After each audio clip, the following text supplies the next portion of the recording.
Mr. Speaker, inflation is at the highest level we've seen since Jimmy Carter was in the White House. I've spoken many times about rising prices being fueled by out-of-control spending. Today I rise with even more proof that this has been the case. President Biden's 2021 COVID stimulus bill overheated the economy, just as I and many other Republican members of Congress, along with numerous economists from both sides of the political divide, predicted. Now, a report by the nonpartisan Congressional Budget Office shows that spending did, in fact, create a worker shortage, which strained supply chains and contributed to the economic crisis in which we find ourselves today. 1 year ago, companies across Middle Tennessee were struggling to find workers.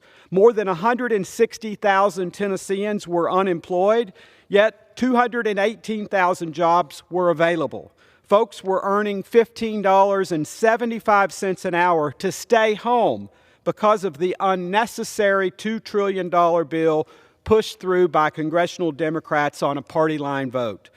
Employers became desperate.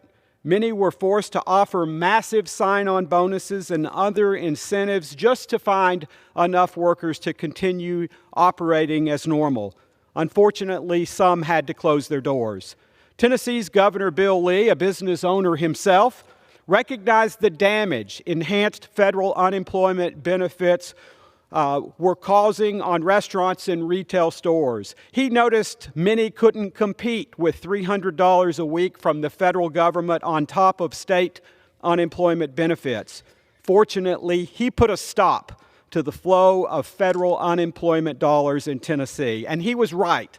At last check, there were about 13,000 unemployment claims in Tennessee compared to roughly 60,000 claims this time last year.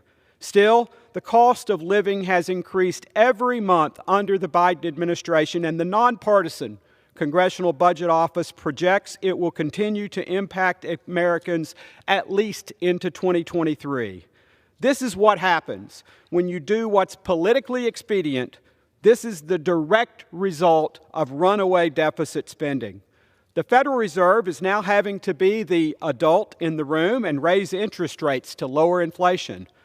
Raising interest rates is a harsh step, but one made necessary by the Biden administration's reckless handling of the economy. It will make it harder and more expensive to borrow money for your first home or to buy a new car. Raising interest rates will also cause our economy to slow down. This means people will lose their jobs, their savings, and in many cases, even their small businesses. Our economy already got 1.5% smaller in the first quarter of the year. It's why many economists are predicting a recession or worse in the next 12 months.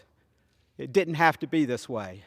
The president and congressional Democrats didn't have to borrow and spend so much money. This administration inherited one of the strongest economies in my life. It took fewer than 2 years for them to completely destroy it. President Biden must do better. Thank you, and I yield back. Gentleman yields back. The chair recognizes the gentleman.